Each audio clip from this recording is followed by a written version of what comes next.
চায়ের দোকান, সিঙ্গারা, পরোটা সহ বিভিন্ন জিনিস বানানো হয়। নদী থেকে ফিরে এসে মানুষ এই দোকানে কবজি ডুবে চা খায়।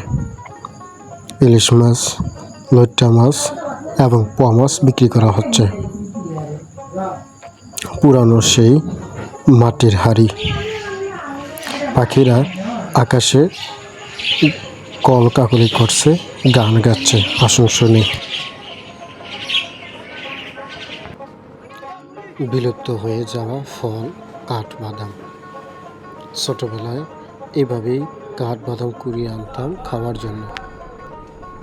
কে আগে কুড়িয়ে আনবে এই ভেবেই সবার আগে দৌড় দিতাম বাদাম খাওয়ার জন্য।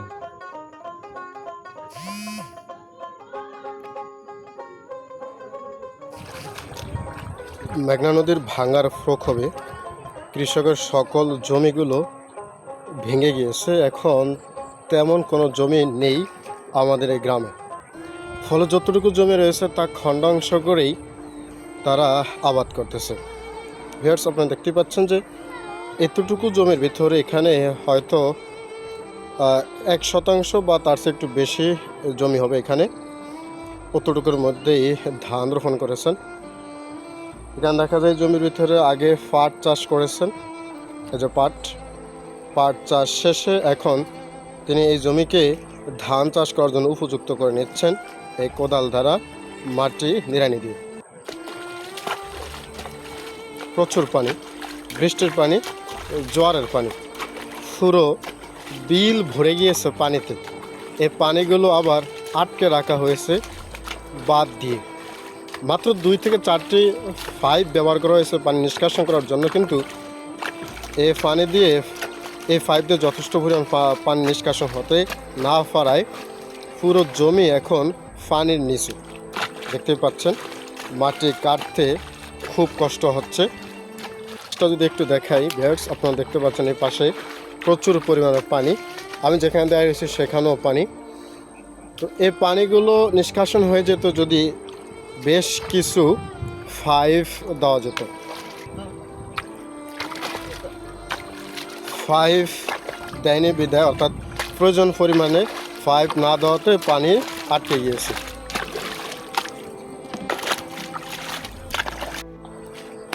ভিউয়ার্স, ধান চাষ করা এত সহজ নয় যতটা সহজ আমরা মনে করি।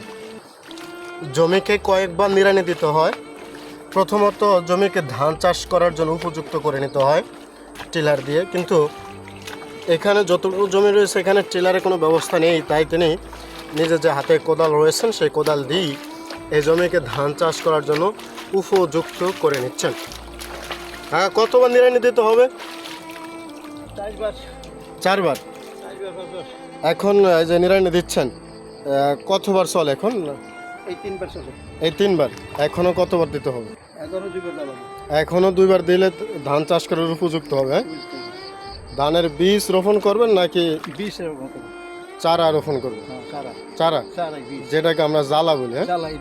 ছোট ছোট ধানের চারাগুলো রোপণ।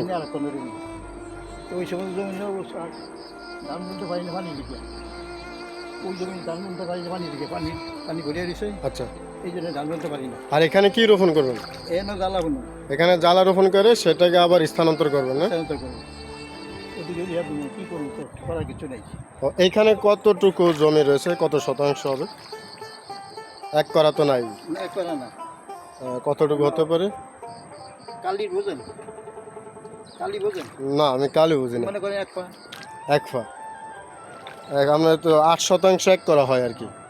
8% 1 করা, 4% 8 করা। তাহলে এখানে কতটুকু হবে? এইখানে ধরেন 2%। 2%। এই যে পাট চাষ করেছেন আমরা দেখতেছি, এই পাট চাষে কি লাভবান হয়েছে? এই পাটে খুব লাভবান হয়েছিলাম। জি। কিন্তু পানি দেওয়াতে পাট ভালো হয় নাই। আচ্ছা, পাট নষ্ট হয়ে গেছে। এইটাও পাট ছিল। হ্যাঁ, পাট হয়ে চালিয়েছি, অনেকটা কি বেচছি আমি না 1,060 টাকা বেচছি। মাশাআল্লাহ। এমন 1,060 টাকা বেচছি। তাহলে এই পাটগুলো পানির কারণে এখন ক্ষতিগ্রস্ত না? পানির কারণে ক্ষতিগ্রস্ত। এখন যা আছে এগুলো সব বিক্রি করার পর শেষ? বিক্রি করার শেষ, এগুলো হারিয়ে দিতে পারবো। এই গোড়া অংশটুকু এখন ফেলে দিয়ে এখানে জ্বালা রোপণ করবেন না? জ্বালা রোপণ করে কী করুন, জ্বালা রোপণ করতাম ওই পাশে, জ্বালা রোপণ করতাম না, ধান বুনিয়া দিতাম, আচ্ছা, আস্তে কন্দা উঠতো। কিন্তু এখন পানির জন্যে আমরা কিছু করতে পারি না। পানি এত বড় সমস্যা, কারণ এদিকে আটকেন না, ওইদিকে একবার ওই সারক লামান্য পথে এইটুকু। রাক্ষসী মেঘনা নদী কৃষকের সকল জমিকে দখল করে নিয়েছে, ফলে তারা এখন উপযুক্ত জমিতে চাষ করতে পারতেছে না। এই হচ্ছে সেই মেঘনা নদী, যার প্রকোপে পরে সব কিছু তলিয়ে গিয়েছে, নিজের করে নিয়েছে সকল চাষকৃত জমিগুলো। জোয়ারের পানিতে জ্বালাগুলো নষ্ট হয়ে গিয়েছে, কৃষকের মাথায় হাত। কৃষক এই পানিগুলোকে আটকানোর জন্য এখন কাজ করতেছেন মাঠে। এবং কি করতেছেন চাচা?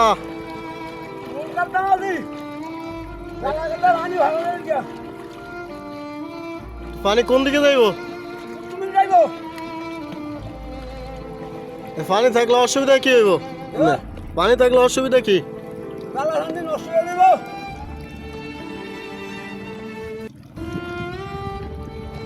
এখন এই পানি সরানোর জন্য কাজ করতেছেন না?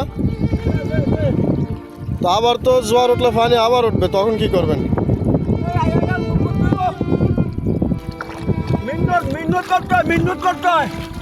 ভেরসে যে পানি যাচ্ছে, মানে এই মাটিগুলো এখান থেকে সরিয়ে দিচ্ছেন যাতে পানিগুলো নেমে যায় এবং এই ক্ষেতে রোপণ করা যে জ্বালাগুলো রয়েছে সেগুলো যাতে সুন্দরভাবে বেঁচে থাকে এবং সেগুলো বড় হতে পারে।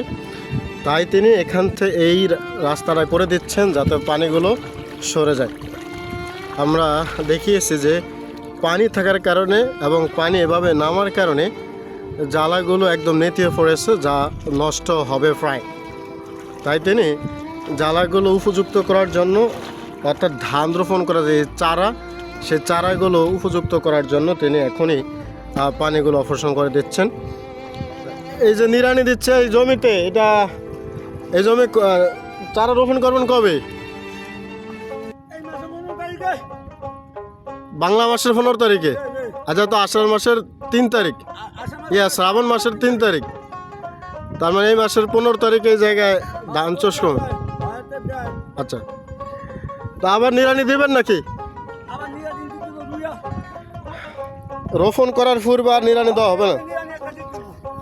ও, টলার খরচ নাই কত আপনাদের? ও,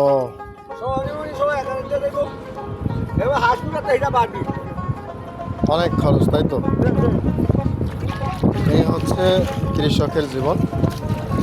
এখন ধান চাষ করা একেবারে সহজ নয়, আবার একেবারে সহজলভ্য কিংবা একদম কম খরচ নয়, অনেক খরচের পর ধান রোপণ করেন। প্রখর রোদ, তখন কি করেন? রোদের মধ্যে কি করেন? আবার যখন বৃষ্টি পরে প্রচুর, মাঠে আছেন কিন্তু প্রচুর বৃষ্টি, তখন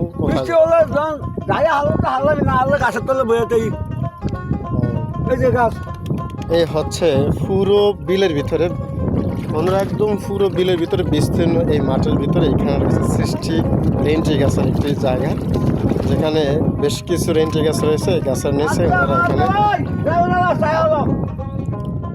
ওনারা এখানে আশ্রয় নেন যখন প্রচণ্ড বৃষ্টি পড়ে তখন। ভিজে তো যাওয়ার স্বাভাবিক ব্যাপার, কারণ রেঞ্জি গাছের নিচে আসছে না হওয়া একদম অসম্ভব ব্যাপার।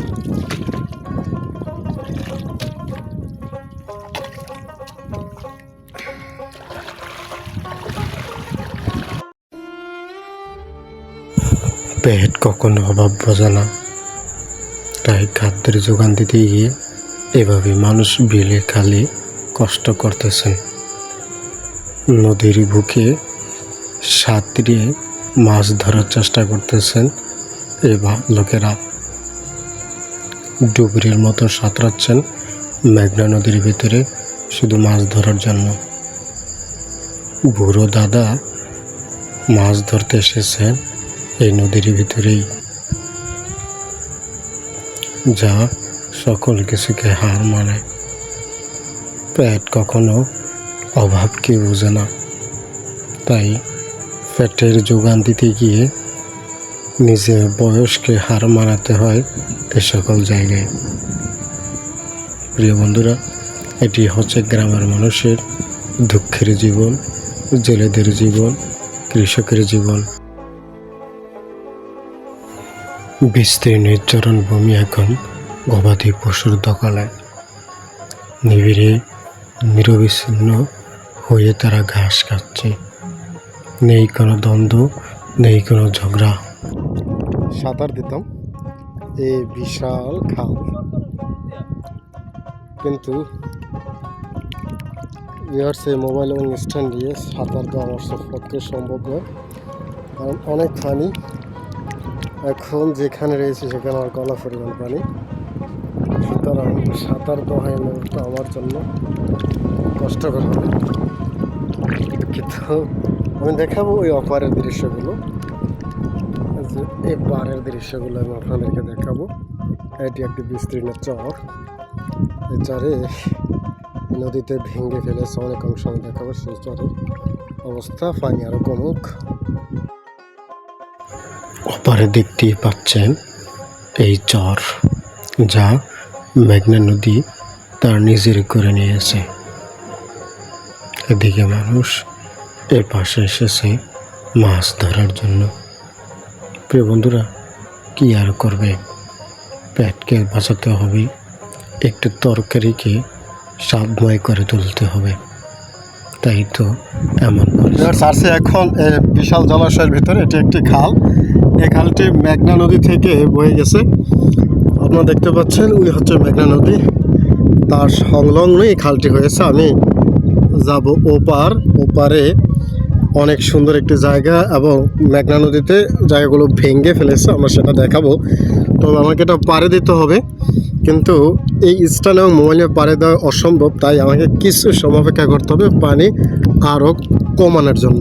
অর্থাৎ পানি যদি আরও নিষ্কাশন হয়, তখন আমি এটা খুব সহজেই পাড়ে দিতে পারবো। এই খালের চতুর্পাশেই এই খালের উভয় পাশেই অনেক মানুষ মাছ ধরতেছে। আমরা দেখাবো সব দৃশ্যগুলি। এই মুহূর্তে আকাশের অবস্থাও খুবই খারাপ, কারণ আকাশ খুব মেঘাচ্ছন্ন হয়ে গিয়েছে আমরা দেখতে পাচ্ছি, কিন্তু এ পাশটা মেঘাচ্ছন্ন এখনো হয়নি। এ পাশ খুব মেঘাচ্ছন্ন, তো আমাকে লড়াইতে জিততেই হবে। আপনি দেখতে পাচ্ছেন আমি রয়েছি এখন এই জলাশয়ের ভিতরে।